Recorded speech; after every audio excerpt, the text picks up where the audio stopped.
अस्सलामुअलैकुम ख़वातीन हज़रात, मैं हूं मखदूम शहाबुद्दीन और आप देख रहे हैं मेरा फेसबुक और यूट्यूब चैनल। वही हुआ जिसका डर था और बिल्ली जो है वो थैले से बाहर आ चुकी है और सब कुछ जो है वो वाज़े हो चुका है।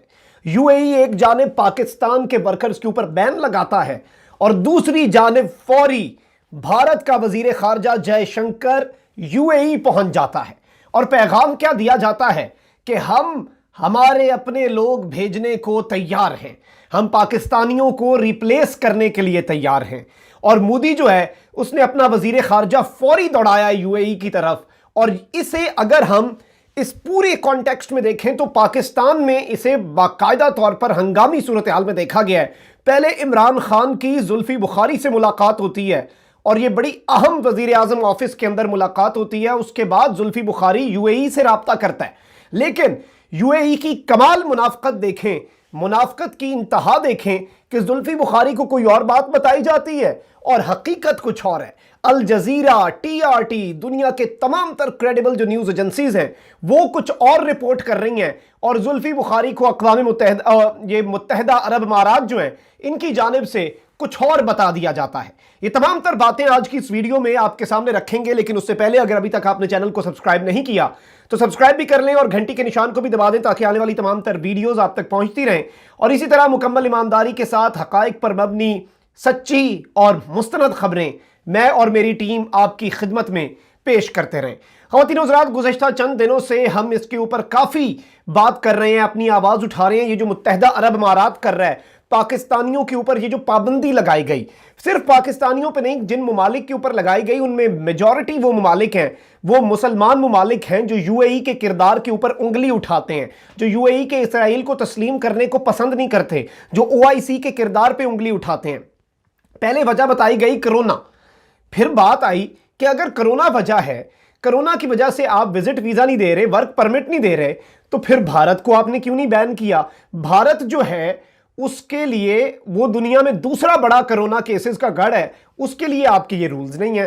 तो उसके बाद कहा कि सिक्योरिटी के प्रॉब्लम्स हैं, सिक्योरिटी चैलेंजेस की वजह से, यानी कि वो इन ममालिक को दहशतगर्द कह रहे हैं, तुर्की हो जाए, पाकिस्तान हो जाए। लेकिन इसके ऊपर टीआरटी ने भी आर्टिकल लिखा, जो तुर्की की सरकारी न्यूज एजेंसी है, उसकी तरफ से क्या लिखा गया? The UAE silent Muslim ban. अच्छा, इसे साइलेंट मुस्लिम बैन कहा जा रहा है। इसी को आगे चल के मैं आपको बताऊंगा कि ये कैसी कमाल मुनाफकत है। ये साइलेंट बैन क्या होता है और सिंपल अनाउंस्ड बैन क्या होता है, और किस तरह ये जो बैन इन्होंने हमारे पे लगाया ये मजीद उससे भी बदतर है, ये उससे ज्यादा खतरनाक बैन है। The UAE silent Muslim ban, politics और सिक्योरिटी। इन्होंने इस बात को बड़ा वाज़े लिखा है और मुदल्लल अंदाज में इस बात का दावा किया है कि ये सिक्योरिटी कंसर्न नहीं है, ये कोरोना का कंसर्न नहीं है, ये सिर्फ और सिर्फ सियासत है, ये सिर्फ और सिर्फ जियोपॉलिटिकल जो सिचुएशन है उसे कंट्रोल करने की एक मजमूम साजिश है। अपने बदले अपनी खार और अपनी दुश्मनियां निकालने की इनकी कोशिश है। अब ख़वातीन हज़रात, बात क्या है? पाकिस्तान की जॉब मार्केट जो है वो इंडिया को जाएगी और इसकी फियर की जा रही है और इसका बाकायदा तौर पर इसका खतरा है। 3000 रावलपिंडी की एक रिक्रूटमेंट एजेंसी में आपको बताऊं कि जब से ये 18 नवंबर से बैन हुआ है उस वक्त से अभी तक सिर्फ एक रावलपिंडी की रिक्रूटमेंट एजेंसी, यहां पे जो लोग बाहर लोगों को भेजते हैं, यहां पे हायर करके भेजते हैं, सिर्फ उनके पास 3000 ऐसा पाकिस्तानी था जो बाहर नहीं जा सका मुत्तहिदा अरब अमारात। और अब वो जो लोग हैं उन्हें डाइवर्ट कर दिया गया है, उन क्लाइंट ने किया है उन्हें इंडिया की तरफ। ये 3000 लोग जो पाकिस्तानी जाने थे, जो तैयार बैठे थे यूएई जाने के लिए, वो अब इंडिया को ठेका दे दिया गया है, क्योंकि पाकिस्तान के ऊपर तो इनका साइलेंट बैन लगाया गया है। इसके मुतालिक आपको एक दो और बातें बड़ी दिलचस्प बताता हूं कि पाकिस्तान के हर साल जो मजदूर बाहर काम करने के लिए जाते हैं, जो पाकिस्तानी बाहर माइग्रेंट्स हैं, काम करते हैं, वर्कर हैं, पूरी दुनिया में जो पाकिस्तानी जाता है उसका 87% सिर्फ यूएई और सऊदी अरेबिया जाता है। यानी इतना ज्यादा इनफ्लक्स है। ये 2019 के आदादो शुमार में आपके सामने रख रहा हूं। 87% जो पाकिस्तानी बाहर जाता है रोजगार कमाने के लिए, वो यूएई या सऊदी अरब जाता है। अब ये डाटा किसने शेयर किया है? Bureau of immigration and overseas employment, state bank of Pakistan का डाटा है ये। और आपको दिलचस्प बात बताऊं कि पाकिस्तान के जो लोग सऊदी अरब में रह रहे हैं उनकी जानिब से $5.4 बिलियन और जो यूएई में रह रहे हैं वो 4.7 बिलियन डॉलर यानी कि तकरीबन 10 अरब डॉलर की रेमिटेंस करते हैं वो ओवरसीज पाकिस्तानी, वो मजदूर, वो काम करने वाले, सिर्फ इन दो ममालिक से जो इस वक्त पाकिस्तान के खिलाफ हुए हैं। अब दिलचस्प बात यह है कि इनके अंदर हर साल इजाफा होता आया। तकरीबन हर साल जो नया सऊदी अरब और यूएई वर्कर जाता है वो तकरीबन 2 लाख से 3 लाख के दरमियान है और हर साल ये तादाद बढ़ती जाती थी, लेकिन इस साल ये बैक की तरफ इसने रिवर्स गियर लगाया है। तो ये एक बड़ी ही तशवीशनाक और बड़ी खतरनाक बात है। अब ये साइलेंट बैन क्या है? इमरान खान की मुलाकात होती है जुल्फी बुखारी के साथ जो कि ह्यूमन रिसोर्स डेवलपमेंट और ओवरसीज पाकिस्तानियों के खुसूसी special assistant to the prime minister हैं, मुशीर हैं खुसूसी इमरान खान के। अब ऑफिशियली प्राइम मिनिस्टर ऑफिस की तरफ से जो प्रेस रिलीज जारी हुआ है वो एक लाइन का है और उसके अंदर लिखा हुआ है Zulfi Bukhari briefed him on issues pertaining to his ministry. Zulfi Bukhari ने इमरान खान को अपनी मिनिस्ट्रीज के अंदर होने वाले मसाइल के से आगाह किया। इसके फौरी बाद, इस मुलाकात के फौरी बाद जुल्फी बुखारी जो हैं उनकी बात होती है minister of human resource UAE के, जो लेबर मार्केट के हैं वहां के मिनिस्टर, और इन्होंने इमरान खान के कहने पे जुल्फी बुखारी ने उनसे राब्ता किया, उनसे पूछा कि ये क्या शैडो बैन है, यानी कि आप वीजे नहीं दे रहे, इंटरनेशनल मीडिया रिपोर्ट कर रहे हैं लेकिन आप अनाउंस भी नहीं कर रहे। मुनाफिकत ये होती है, बहुत से ममालिक दूसरे ममालिक के ऊपर शैडो बैन लगाते हैं। अब शैडो बैन क्या होता है? जुल्फी बुखारी के बयान पे आने से पहले मैं आपको बताऊं, एक तो है जी हमने ऐलान कर दिया कि आज के बाद इस मुल्क के अंदर यूएई का कोई शहरी नहीं आ सकेगा, फॉर एग्जाम्पल, वो हो गया अनाउंस्ड बैन। दूसरे हम कहते हैं नहीं नहीं आ जाएं, सब आए, और हम उनके 100% वीजाज रिजेक्ट कर देते हैं। आप वीजाज की फीस भी लेते हैं, एप्लीकेशंस भी लेते हैं, सब कुछ करते हैं, और उसका नुकसान क्या होता है? उसके ये होता है कि जब आपने अनाउंस ही नहीं किया वो बैन, तो फिर दूसरा मुल्क आपके ऊपर जवाबी क्या बैन लगाएगा आपके लोगों के ऊपर? आपने तो लगाया ही नहीं, आपने कागजों में तो ये बात लाई नहीं, आप तो बस वैसे ही एप्लीकेशन, हर एप्लीकेशन रिजेक्ट करते रहेंगे।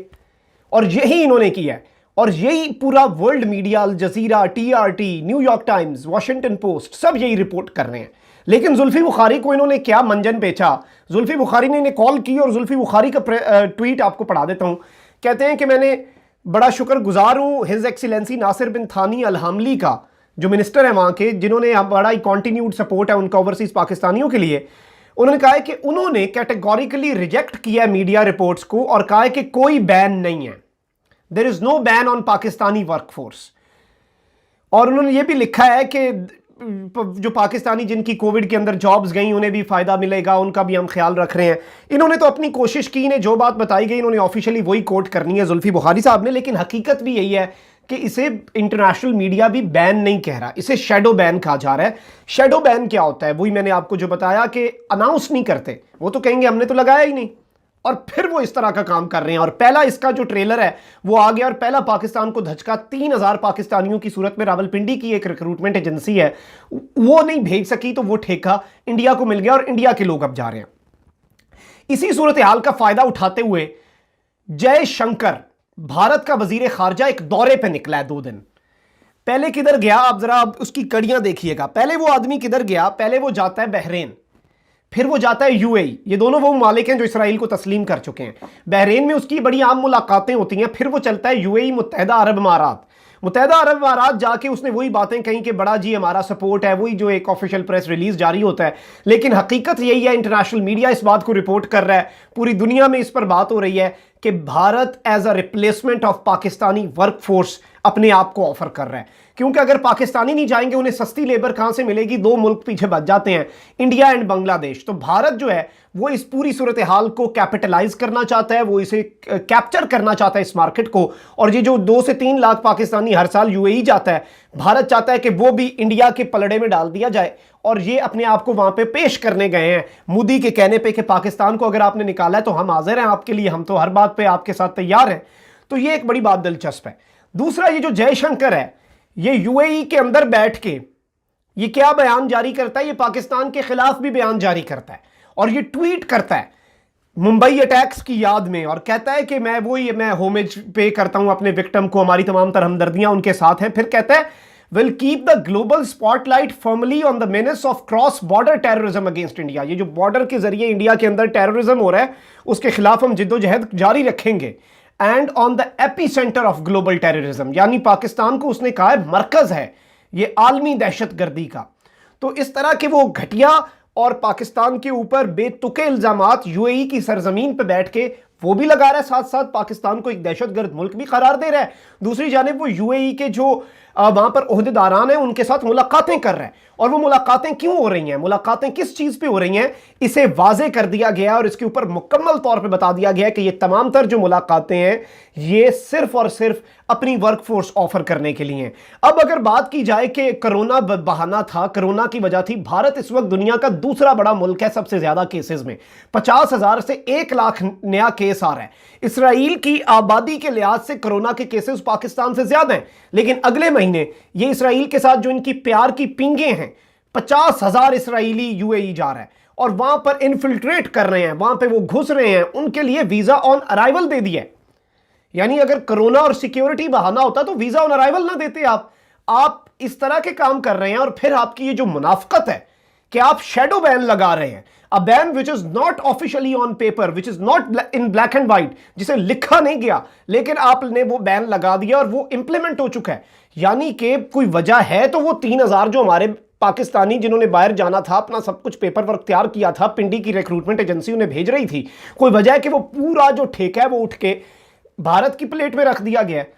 तो ये तमाम तर जो चीजें हैं ये समझने की जरूरत है और आने वाले चंद दिन पाकिस्तानियों बड़े मुश्किल होने वाले हैं। अभी तो इन्होंने पहला पत्ता फेंका है कि नए वर्कर नहीं लेंगे। अल्लाह ना करे हमारे पाकिस्तानियों का अल्लाह रोजगार महफूज रखे, अल्लाह मुसब्बल असबाब है, रिस्क देने वाली जात अल्लाह की है। ये अगला स्टेप आपको ब्लैकमेल करने के लिए, आपको अपने नीचे लगाने के लिए उन वर्कर्स को वापस भेजने वाला भी काम ये कर सकते हैं, वो भी आउट ऑफ क्वेश्चन नहीं है। ये धमकी पहले लगा चुका है सऊदी अरब में। तो इस चीज़ से भी अल्लाह ताला बचाए और अल्लाह ताला अगर ये कुछ ऐसा करते भी हैं तो हमारे तमाम तर पाकिस्तानी भाई जो मुल्क से दूर, अपने घर वालों से दूर, उनके लिए बेहतर मुस्तकबिल के लिए वहाँ पे काम कर रहे हैं, मेहनतें कर रहे हैं, अल्लाह उनके रोज़गार को सलामत रखे। अपना बहुत ख्याल रखिएगा, अपने इर्द गिर्द लोगों का बहुत ख्याल रखिएगा, इस मुल्क पाकिस्तान का भी बड़ा ख्याल रखिएगा, अपनी दुआओं में याद रखिएगा पाकिस्तान को भी और पाकिस्तानियों को भी। अल्लाह निगहबान, पाकिस्तान जिंदाबाद।